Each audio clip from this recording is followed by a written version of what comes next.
Hello, welcome to the All or Nothing podcast. Our official sponsors are KR Couriers and Transport Limited. This is a Northwest based courier company delivering all across the UK. They can assist in home moves and removals to large, heavy and bulky items, collections and drop-offs. Fast, safe and reliable deliveries.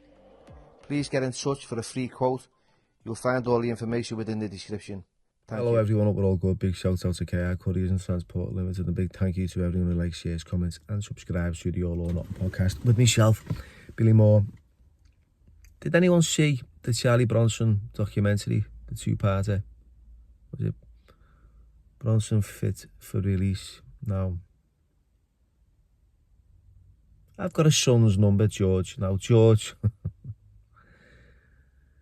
I'm sort of like on the fence here whether he's his son. You know, he's probably had loads of like people messaging him saying he's not, you know, and only he knows. Apparently he's got DNA authentication saying he's 99.8% Charlie Bronson's son. Anyway, forget about that. He was talking about, you know, his dad in, I don't know, in a loving way, and, you know, we can't wait to see him, and, he, you know, the banter he had on the camera was quite father and son kind of stuff. I don't know. I've never had that relationship, you know, with my dad anyway, and he was living with me. He was never in prison. But he told a story about where, it was quite sad really, where, you know, he had nothing, and he had to go to school, and he had no gym kit or something. He had no gym kit, and he was in school, and he had his sister's knickers on, because there was no clean underwear in the house. And the teacher said, look, I'll give you some gym kit. Take them off. And he went, no.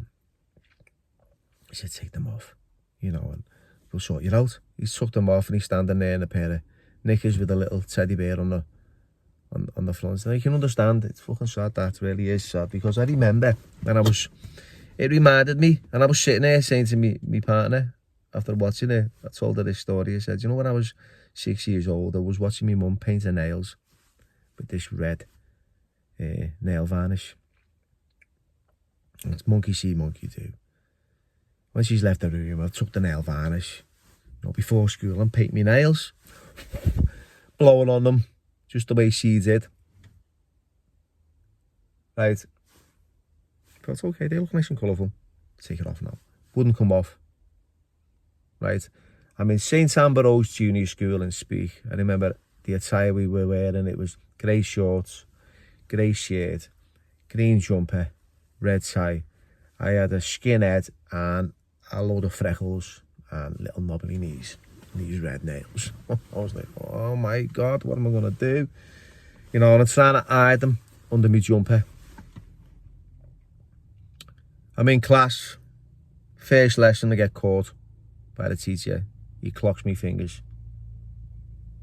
You know, and he doesn't do, you know, the right thing that he would do today, and, you know, pull you aside and take you out the room and, you know, see if he can help you. What he did was he grabbed me by the scruff of the neck.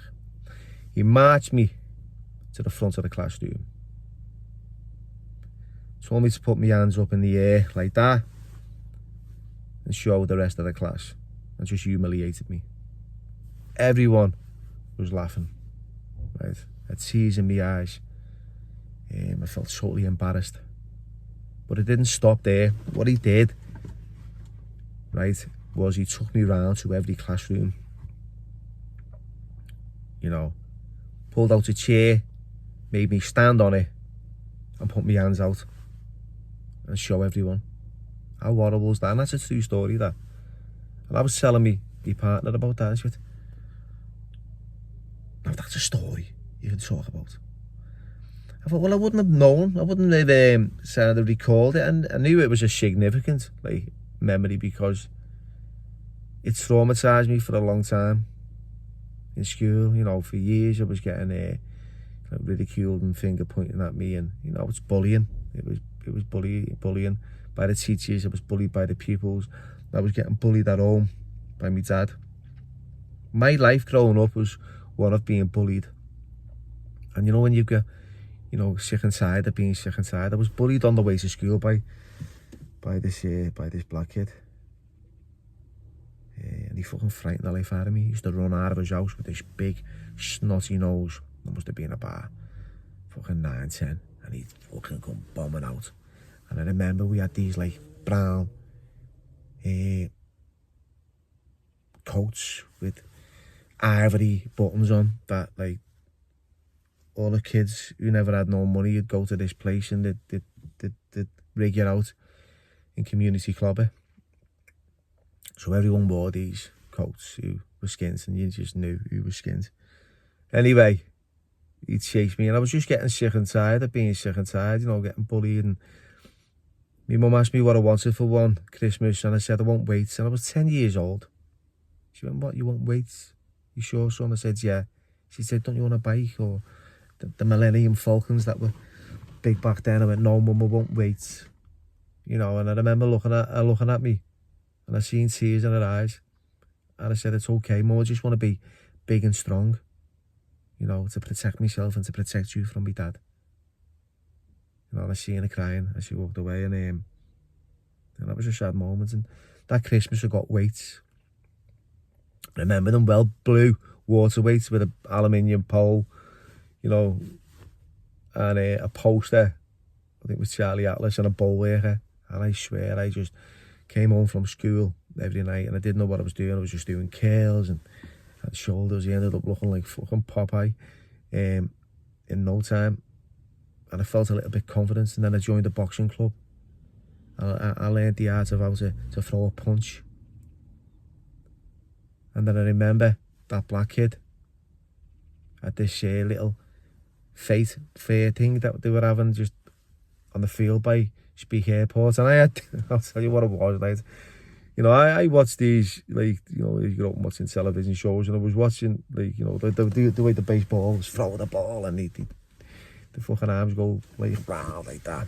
I've got this ball, and I'm hitting this coconut shy, and I'm trying to mimic what they do in the States when they play baseball and they throw them balls. And I seen this black kid, and he started roaring off me, "You fucking bell end, you sausage."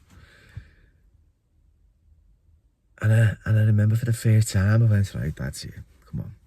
I put my hands up, and he looked around, and he was shocked, and he was with his mates, and he come towards me, and I just went, "Fuck off," bang, bang. 1, 2, right cross, he's hit the floor, I'm on top of him, and I'm punching his fucking head in, and I felt brilliant. I felt absolutely amazing. It was an incredible feeling. You know, and that was the first time that I started to stand up for myself. You know, and there was people on the streets, and you'd fucking give me a hard time, you know, and I'd put them to kid. And even my dad, he grabbed me by the throat one day. I was about 13, 14. Come in, the neighbours had been at the door because I'd been running around the entries causing fucking, you know, just being a kid. And as soon as I walked through the door, he just fucking grabbed me by the throat, my dad. And I remember the way, you know, I just fucking went, "Get off, fuck off." And he hit him. It wasn't hard because I never had a power dig or nothing. You know, he's a man. He's a big man. But I remember exactly what he did. He just stopped, looked at me, didn't react, just walked back into the front room and sat down. And I felt like that. I felt so small. You know, forgetting all the times that he battered me as a kid and he beat me up. You know, and at one time I defended myself. I felt so small. You know, I felt really bad about myself. But yeah, so I don't even know where I'm going with this. I don't even know where I started. It's just the Bronson thing that just reminded me of like school. So yeah, wouldn't happen today, would it? Stuff like that. Just thought I'd share that because it was in my head. Hope you don't mind. Thanks for listening. Appreciate it.